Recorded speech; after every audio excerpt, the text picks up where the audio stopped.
Hi, I'm Colin from Tyne Valley Motorhomes, and this is the handover of the Hymer T695. Opening the driver's door. On the seat box, you've got your tyre pressures, so your tyre size, your bar and PSI on the front tyres, and bar and PSI on the rear tyres. And then you also have your official Mercedes weight plate here. But if we move to near the habitation door, this is the Hymer weight plate. So this is the second stage weight plate, so you'd go off this now. So 3.5 ton gross vehicle weight, 5.5 ton train weight, front and back axle weights, and your Mercedes chassis number. And you've got your Hymer side, so your model, your build number on this side of the sticker. Awning, fuel Mr. awning, which we can show you on collection. 2 fridge vents. To hook the vehicle up, if you were charging it at home or you were on a site, you get your hookup lead, lift the collar, expose the 3 ends, lift the flap on the van, and hook the vehicle up first. You want to hook the vehicle up first and then the sight, and do it in reverse order when unhooking, so that you're never walking around with a live lead should it be wet or should the lead be damaged. We don't want you to walk around with a live lead and get electrocuted. Using the small key, Euro locks it says on it, pop it in here and you'll be able to open your external barbecue point. So if you are having a Cadillac outside, or an awning heater, or a gas barbecue, you can use the gas on board the vehicle from the bottle instead of carrying a separate bottle. So what you need to do is remove the red stopper, put your quick release end in there with a Jubilee clip, and tie it onto a piece of rubber orange hosing. Connect that to the other side of your barbecue and then turn the tap on, and you'll be able to turn the gas supply on through to your Cadillac or barbecue. And then you always want to make sure that this is shut and locked before travelling.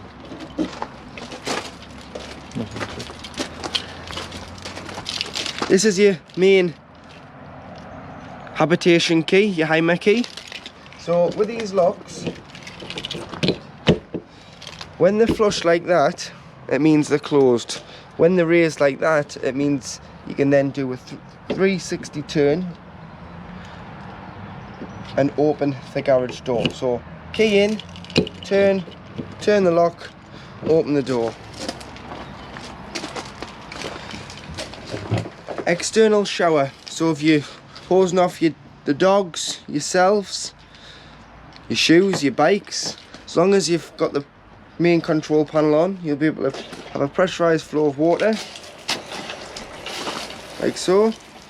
And as long as you've had the heating system on, you'll get a hot water supply. Tire inflation kit, so you've got the compressor and the gel pack in here. Infill cushions, your ladder, and just a cargo net, and also your awning winding handle is in the back. 2 230-volt sockets, and then if you push these lights, when the power's on inside the van, you'll be able to get lighting in your garage area. On the back of the vehicle, you've got your high level brake light, your reverse camera, and your bike rack. To operate your bike rack, pull the rail down, lifting these 2 clips to allow it to slot down. Put your wheels on the rails, and then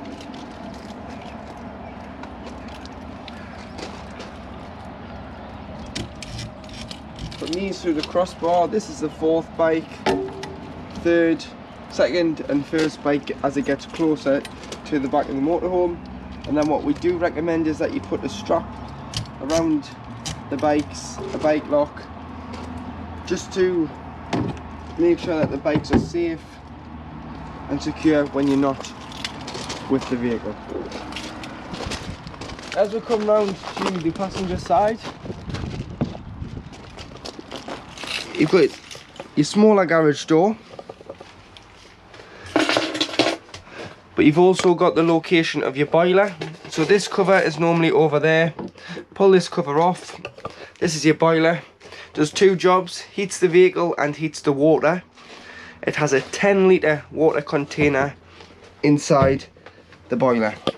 It's very important that when not using the motorhome, more so in the winter when the temperatures are low and could potentially freeze, that the water is fully drained out of the boiler, because if not, if the water freezes in here, it could cause extensive damage to the boiler, which isn't covered under any warranty and is a very expensive job to repair the boiler. So you've got what's known as this black box with a blue diamond on the top, which is an anti-frost control valve by Hymer. As you can see there, the diamond is going across the vehicle, and the button on the bottom here is pushed flush with the box. At 3 degrees, this button will pop out and water will drain out directly out underneath the chassis. But don't rely on this to happen automatically, because if this valve ever becomes faulty and the water did freeze, you then have to repair or replace the boiler. So what I would do is just keep an eye on it, just keep checking it. But if you want to winterize it once you've stopped using it in the winter, before the temperatures drop, just turn the diamond on the top so it goes front to back. The button will pop out and the water will come out underneath the vehicle. When you're ready to use it, you turn the diamond back across the vehicle and push the button in at the bottom till it's flush.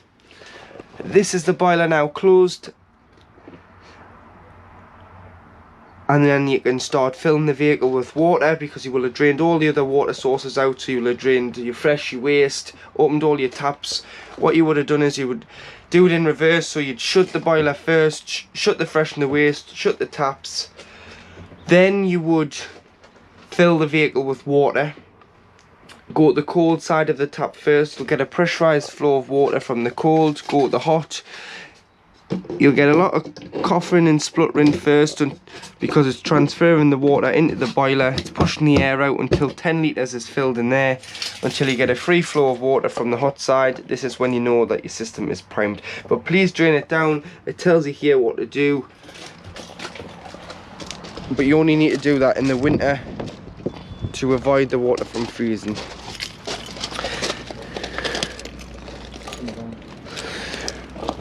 Wastewater tap there, but it is an electronic dump.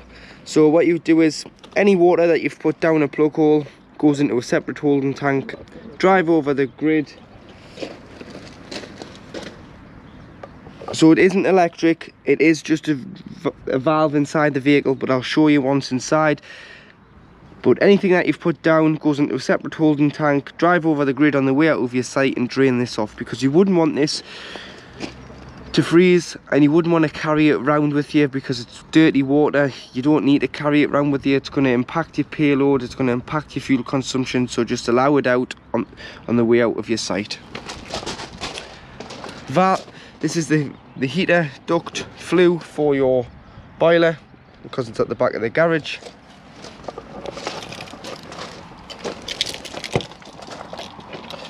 Cassette toilet. So to operate the cassette toilet, you want to lift the orange handle and slide it out. Obviously, if you can't get the cassette out, it means the blade's open and the cassette won't move, because the mechanism is engaged. But I'll show you that inside the vehicle. You can drag it to the waste disposal point, and then to empty it, all you need to do is take that off the grey cap, press the orange button at the back, tip it out. Once you've tipped the content of the cassette out, there's normally a tap. So you put some water in, give it a rinse and tip out again.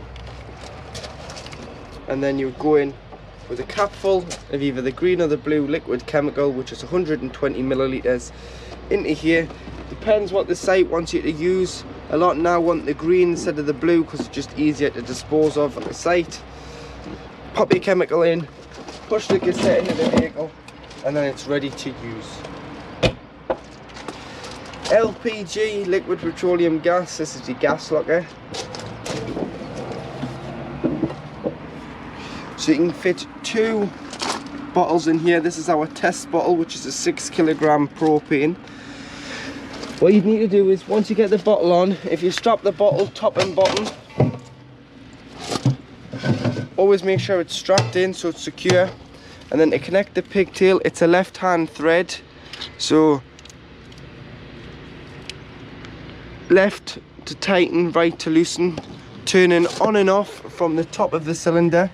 Always turn it off before you travel, because it's far safer once you start traveling, and in case you are involved in any collision, if the gas is off, it's a lot safer for you and other people on the road.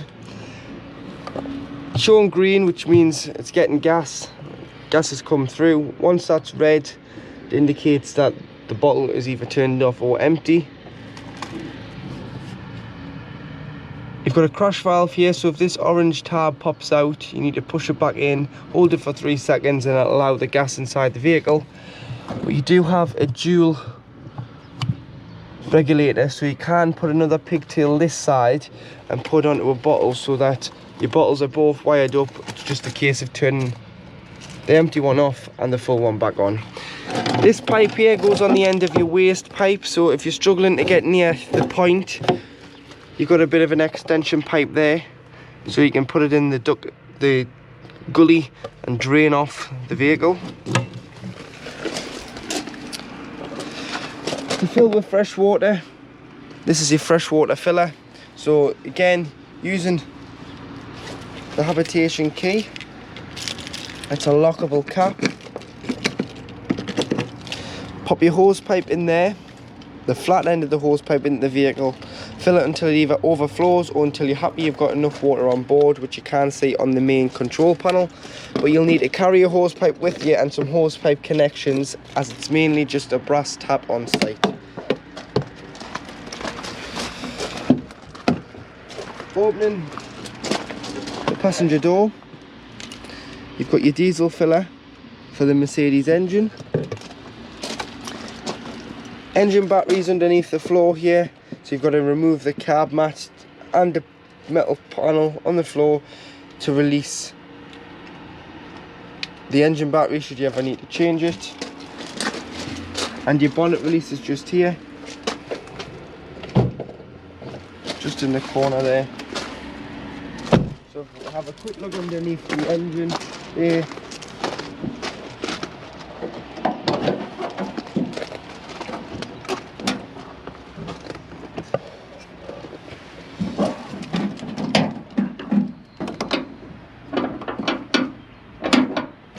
So,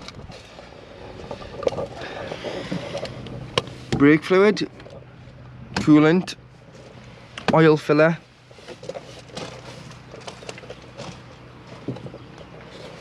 screen wash. For giving or receiving a jump start, push this in. This is your positive terminal, which is known as a pole. So you'd push it in, put your jump lead or jump pack onto there, red end there, earth onto here on the wing, and then as this is a new diesel engine, it takes AdBlue. So this is your AdBlue filler, so you can either fill at the pump or fill in the drums, pop it into there and fill the vehicle with AdBlue. It'll indicate on the dash when it needs AdBlue, and it'll give you a mileage countdown.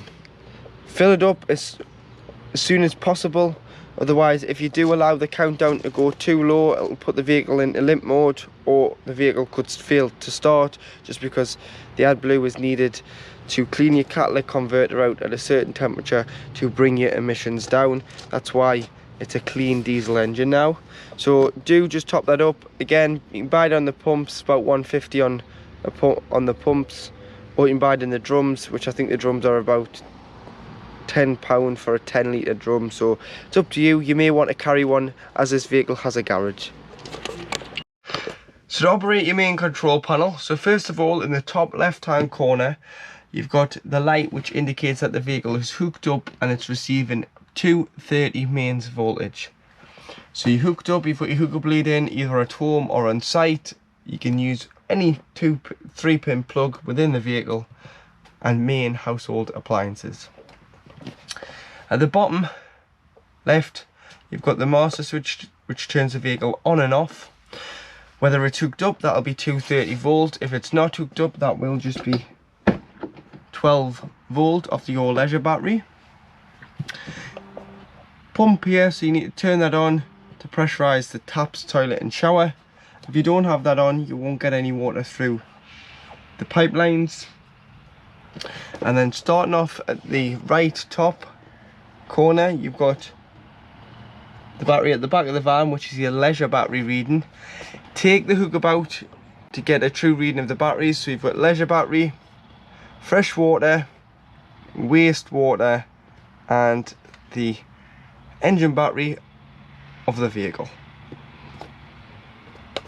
Thermostat to 30 degrees, which is this thing here.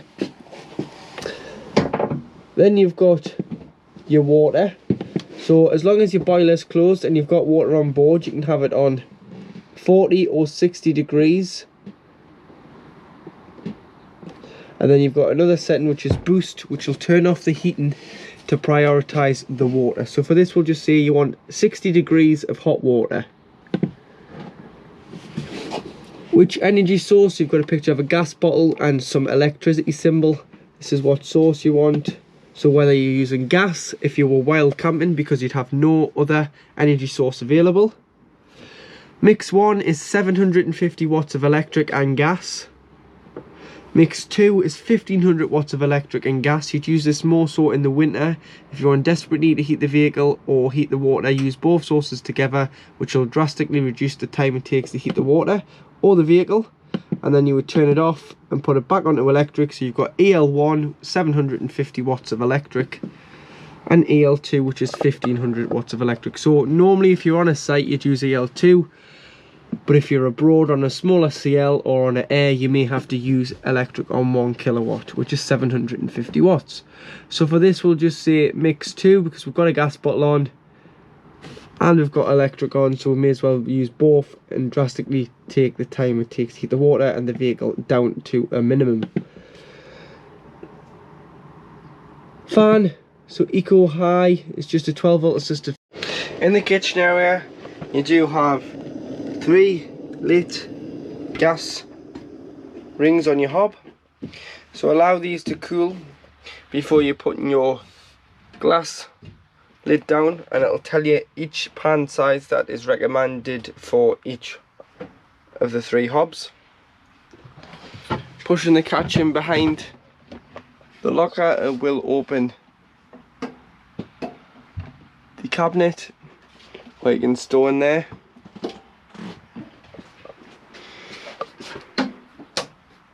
Lights for your kitchen area.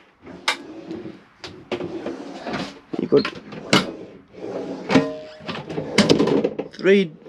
2 large drawers, 1 deeper drawer which does have your waste bin in there at the bottom. Make sure all of them are clipped in before you do travel, stops them opening.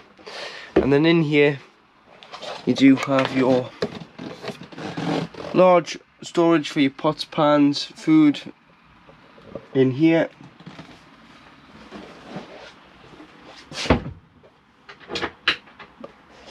And on the other side you've got your Thetford oven.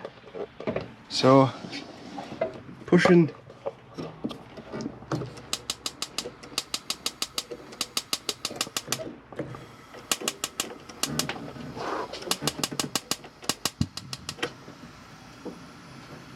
and there you have, the oven is lit at the back. So ignition, temperature this side for your oven.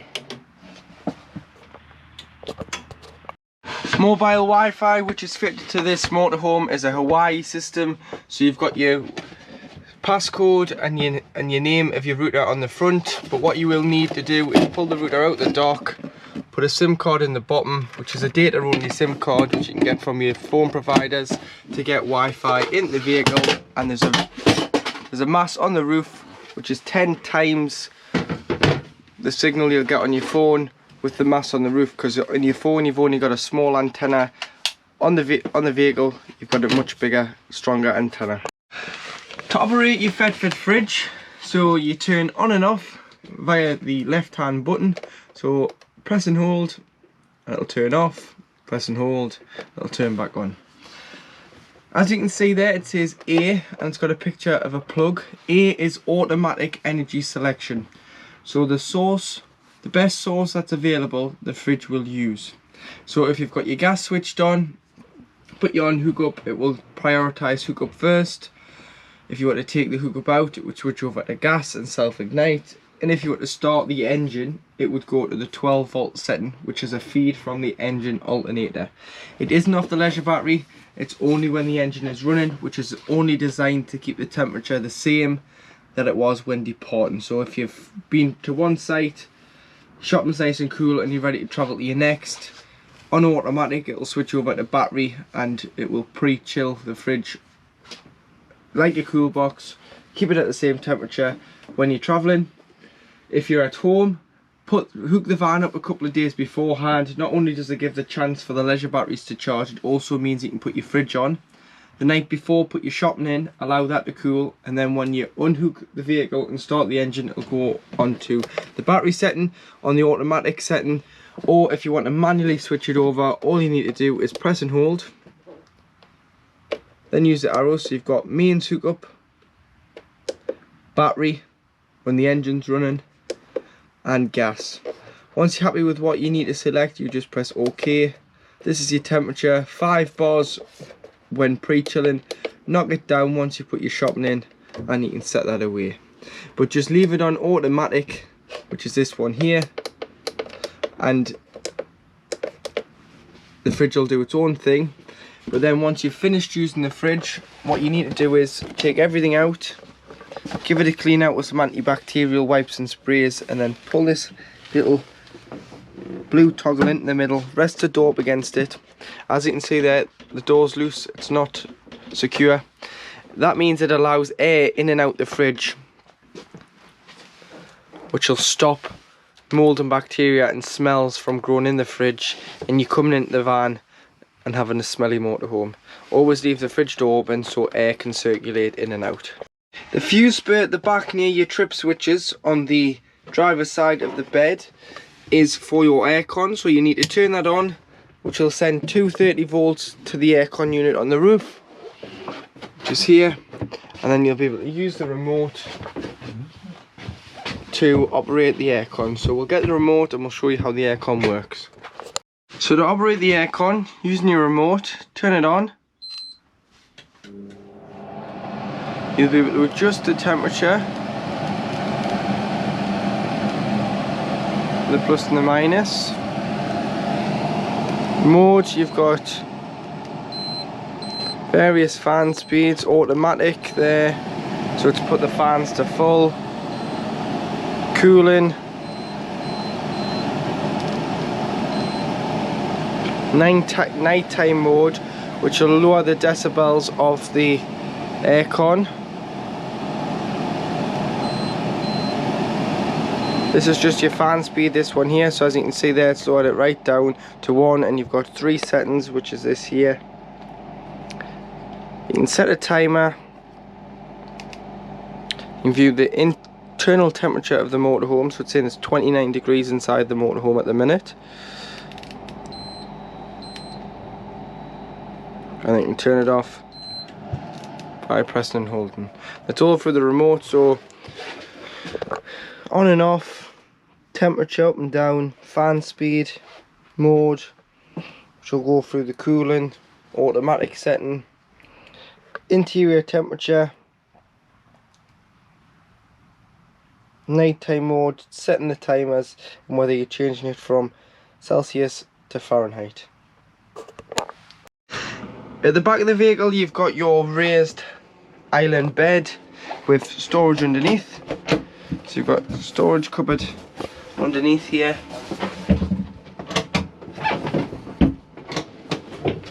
Take the press stud off the doors And then you can bring the door across. Same with this one. This one will come across. And you can shut it off from the front of the van. But make sure that you put your press studs on before you do start travelling, so that they don't move about when you're on the road. Underneath here, I've got your headrests for your 2 pop-up seats underneath the lounge, and your trips on mains electric. So if you trip the vehicle, try here before you try your site.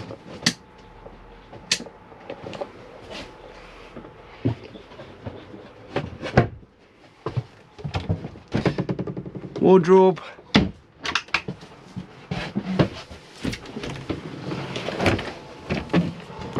Boiler underneath there. You can access your boiler drain from here as well, from the top, if you don't want to access it through the garage, but it's entirely up to yourself. So under there will be nice and warm. And you've got the space heater on. Another wardrobe this side. Bedroom lights. 2 30-volt socket, 12-volt, 2 USBs. 2 settings on these lights. So the individual reading lights, you can have them off. You can have the night light on, which is the blue, or you can have the main light on itself, which you just touch here for this to work. Press the catch, you can open the lockers, and you've got storage up above on the back.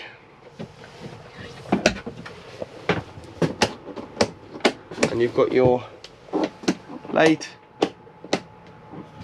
switch here for this light just there. To operate the toilet, what you've got to do is ensure that the pump's on, and you'll be able to press the blue button, which gives you a flush. So always put a little bit of water in the cassette, or should I say in the bowl of the toilet first. And then what you want to do is you want to open the blade. So this opens the blade between the top of the toilet and the cassette. So it opens it out the way, so push that away from you. You can now use the toilet. Once you've used the toilet, if you do flush just after use, and then you want to close the blade, which is pull towards you. Once you've shut the blade, the cassette will then come out the vehicle should it need to be changed. If it was to be open, the cassette simply won't move, because you'll not be able to pull it out the van because it's locked in, as the mechanism has the blade open. Once it is full, you'll get a light underneath here, which means the cassette's full. It's time to change and empty the cassette. Little toilet roll holder here, which you pop on there. This is just showing that your water system is working and your hot water is really warm there.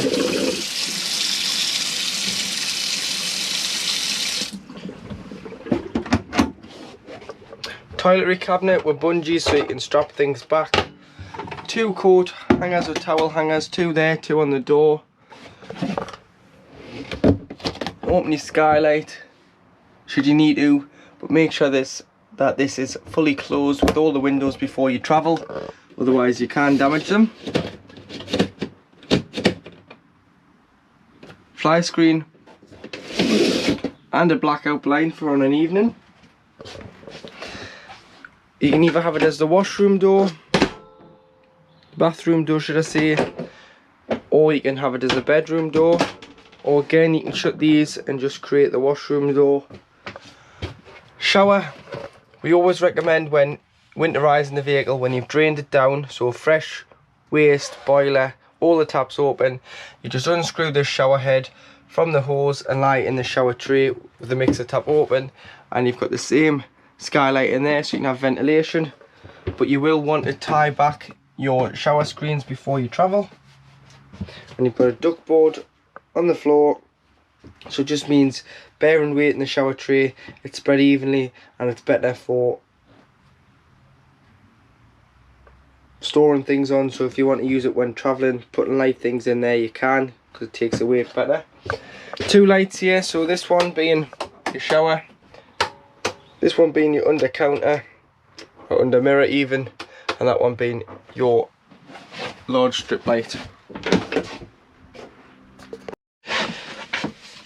Next to the kitchen, if you remove your cushions from your sofa, underneath here, if you lift the little panel, you've got all your 12-volt fuses. So it would be a good idea to carry some spare blade fuses with you. And whichever fuse blows, you can replenish the fuse in your electric block unit. And you've got some more fuses here for your main battery. Obviously leisure batteries there in the back. And then to operate the seat, so if you just drop that back down, to operate the seat, what you need to do is turn this back, remove this back cushion as well, turn this back, lift this up,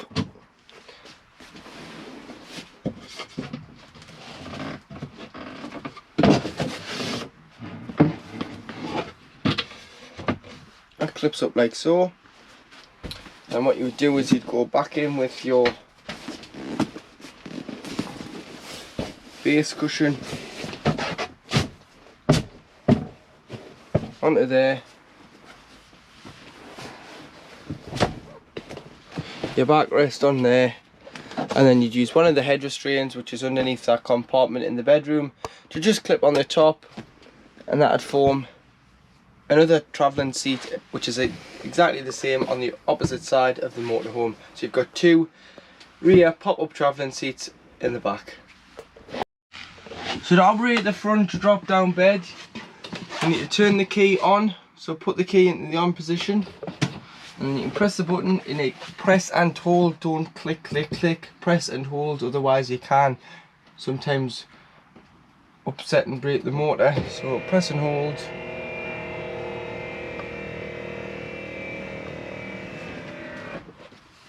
And that's your bed down. The ladder clips onto the front, which is in the back.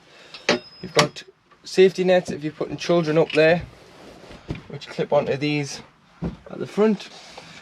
But you would sleep heads at that end, feet at this end. Always remove your pillows before putting the bed back up. And in the winter, if you just drop the bed slightly down from the ceiling, so you allow a gap for air to circulate on top of the mattress, so that the mattress doesn't stain.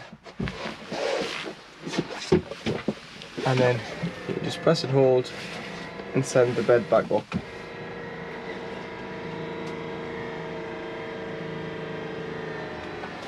Like so. So now in the cab, which is based on the Mercedes Sprinter, you've got your electric driver and passenger windows, followed by you select your mirror and you can adjust the mirror. So you can adjust the top one electronically, the bottom one being the blind spot has to be manually adjusted, and then you can lock the doors from here for the cab. To black the cab windows out, so starting off with the driver and passenger door, which are both the same, you've got Remus carb line, so pinch and slide, and you can black this out. Both exactly the same as that.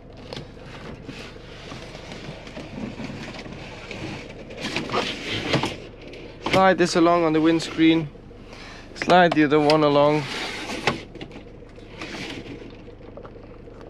and it will cut round. Lock like so. Cut around the sensor in there for the windscreen, and then you do have your automatic lights, front fogs, rear fog lights there, and all you need to do is, if it's still too bright for them to detect that the headlights need to come on, but you want your fog lights on, just press your fogs and the headlights will come on straight away if you're driving and it's raining. Headlight adjustment, brightness of the clocks when the lights are on, so they might be too bright or too dull for you, you can adjust it here. Electronic handbrake, so you can take the handbrake off by pulling it forward, push it in to put the handbrake on. Column shift for the gears, so you go down to drive, up for all the way up for reverse, and press the end of the stalk to put the vehicle into park, which will put the handbrake on. Wipers this side and indicators. So frequency of the wipers there. Obviously it can still flash and set your high beam this way. You do have paddles as well, so you can drive it in manual mode as well. So if you were wanting to drop a gear, this one here, if you thought that it was revving too much, you can go up a gear, but this is a Mercedes. I would just leave it in drive and it'll do its own thing. The gearbox is good enough. You've got speed, you've got cruise control, which brings up the little sign in the top corner, picture of a car, and you would just set it by going up and down here. So up to set, once you get to the speed. This is just the distance, so it's got adaptive cruise control. So on the bottom you'll see that you've got two pictures of a van and a little block. You get more blocks, so it's just the distance between. So if that car started slowing down in front of you, the van will start slowing down. So it doesn't stick to what you've got it at. It'll eventually, say you put out 70 and the car decided to start doing 62, the van will drop to 62, keep a distance and follow that car. If that car then sped up back to 70, the van is then detecting there's a good enough distance for it to speed up. So that's what adaptive cruise is. Should you need to cancel it, you just press down here, push it up to resume. Or if you want a limiter, then you can set the limiter there. So 20 mile limiter, 25, 30, and it just goes up on here, you see. So the needle will sit at the limit, so you're controlling it. But if you were going through, say, a 50 mile an hour average speed camera zone, the van is limited to 50 mile an hour until you turn it off or you increase the limit on the limiter. This mouse here will also scroll through this screen here, which is your digital speedometer, your distance to start, so you just press and hold to reset that. Do you want to reset the values, you just press yes. If you wanted to see what you're getting miles per gallon wise from the start, so once the vehicle started up, it'll automatically tell you how many miles you've covered, yeah, your MPG and your average speed.